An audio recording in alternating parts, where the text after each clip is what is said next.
Time to upgrade your adventure with an RV from Motorsportsland. Don't put off making exciting memories and exploring the many outdoor hideaways right here in Utah. Come in today and see how Motorsportsland can help you get away, or visit motorsportsland.com.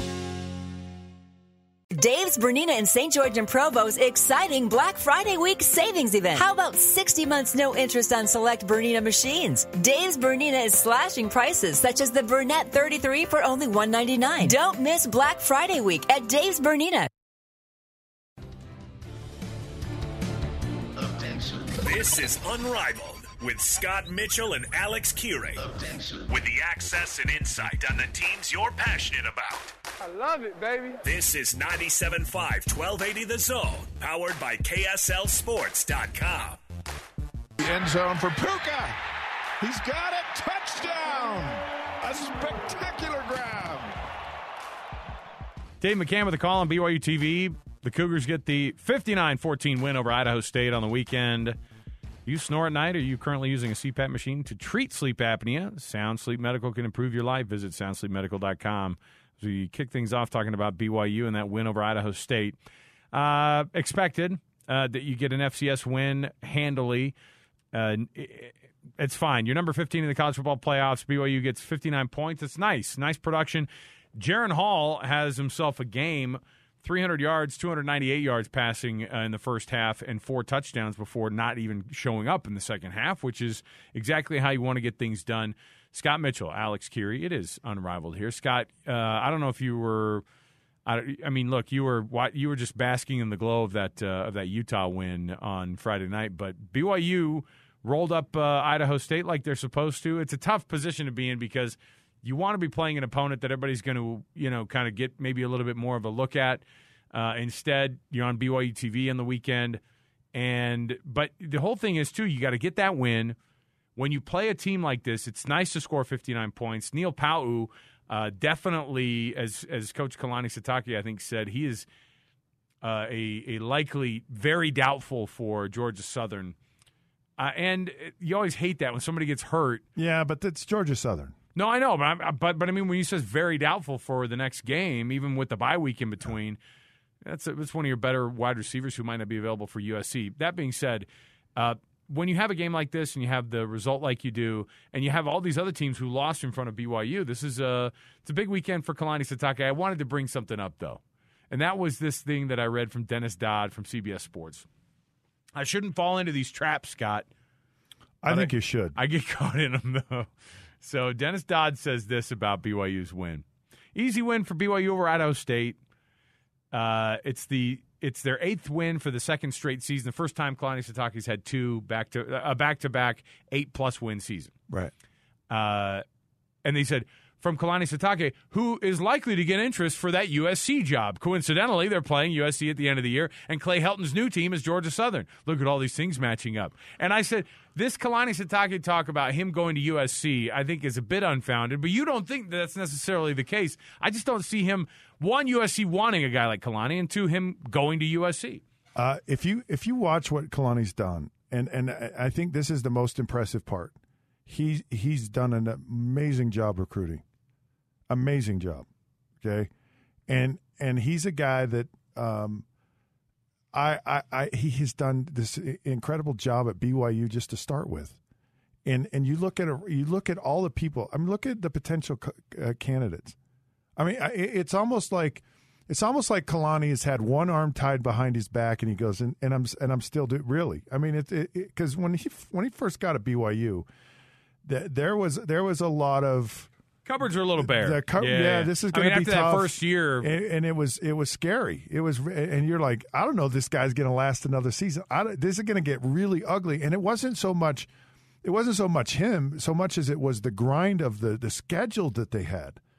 And then it was just like last year, everything kicked into place. So I had a conversation because to me, really quick, I really appreciate this win against Idaho State because early on in his tenure. This is a potential game that, like, it's not as easy. They may win, but it's an ugly, ugly win. I'm hearing Riley Nelson go, I'm just so disappointed in this win right now because Idaho State scored 14 points, and I'm listening to this going, Wow. Like that. That's like. It was two big lapses though. A fumble at the 10-yard line by Lapina Katoa, and then giving up a big play on a kick return. These are 18-year-old boys. Well, in BYU's case, 21-year-old boys that just need some maturity, and they you see it all the time. There's always lapses with. That's why these coaches yell all the time, because these players are like.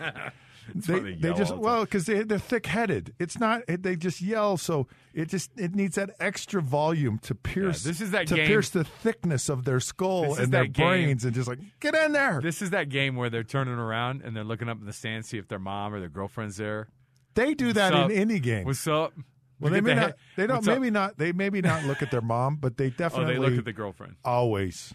You got to find that one girl, always. Or a potential girlfriend. No problem. I just think it's interesting the whole idea of Kalani Sitake could be walking out of BYU for USC. You tell me who's better qualified. It's not about better qualified. It's just a bigger name.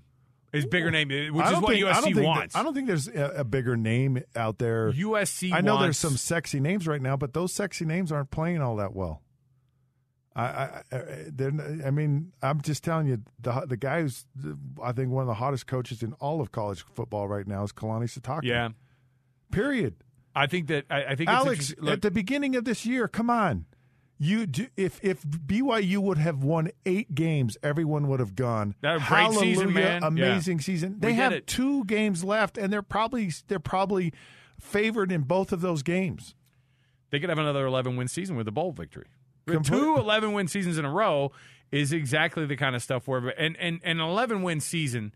The final rankings, the final AP rankings, you're going to see BYU probably in the exact same spot they were last year, number 11, right? Yeah, it might be right around there.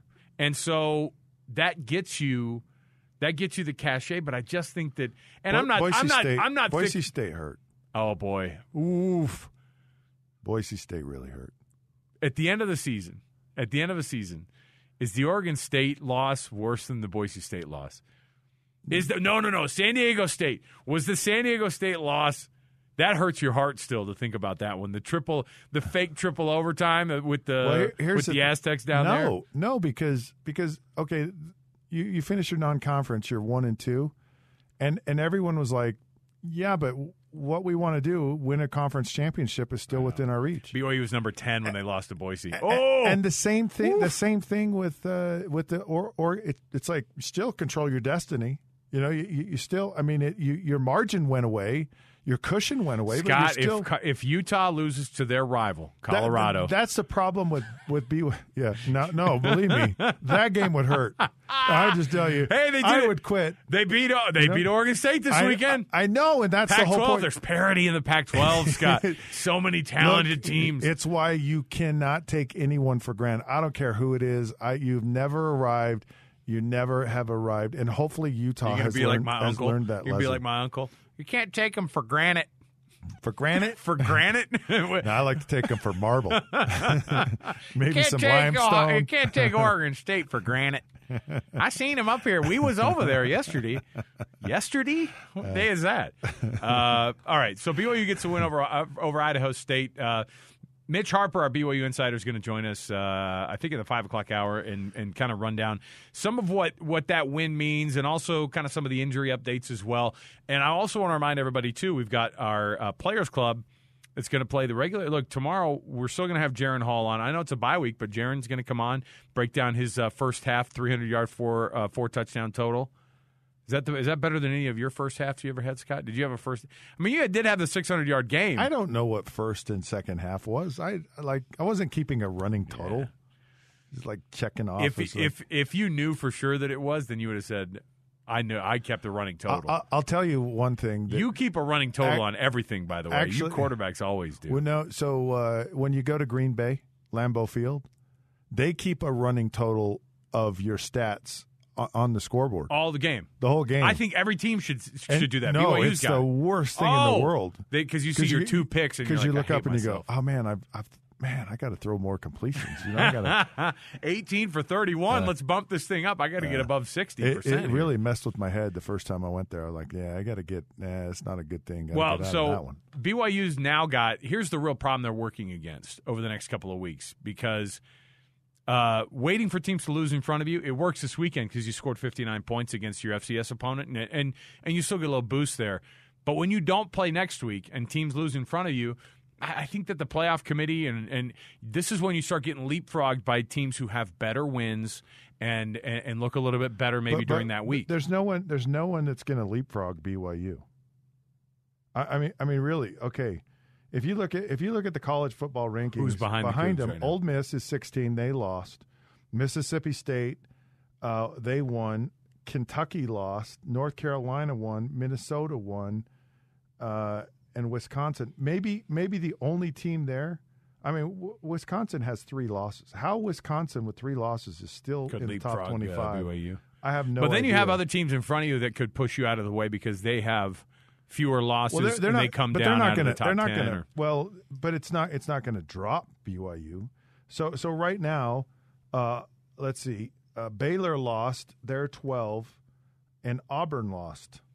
They're 13. And they're right? 13. Yeah. So you're going to see an immediate movement. So you're going to move up too for automatically. I'm fascinated by what's tomorrow. I think that Wake 12 Forest, or 13 number. Forest, the ACC, they lost. Do you put Wake Forest behind, even though they're only one loss? I'll bet Wake Forest drops drastically. Oh, okay. Giving up 55 points and losing. Well, they were up by 20 going into the fourth quarter. They're up by 20 going into the fourth quarter, or 18 or something like that. They end up losing. All right, we're gonna take a break here. When we come back, we've got a little something we're going to do. It's people who won the weekend for us, our weekend warriors. We're going to throw those out. I think we're going to be doing we're doing our jazz segment next. Yeah, let's get to the jazz, man. I got to do the pre-half and post for the Jazz game on Saturday with Tim Lacombe. It's a fun time for me, despite the fact that the Jazz lost to the Heat. And then the Jazz embarrassed themselves with a terrible fourth quarter last night and some terrible shooting. Don't throw in the white towel, or don't throw in the towel on the Jazz yet, because I think they've got a long way to go, and they're still one of the best teams in the NBA. More to go right here. It's 97.5, 1280 The Zone of the Zone Sports Network.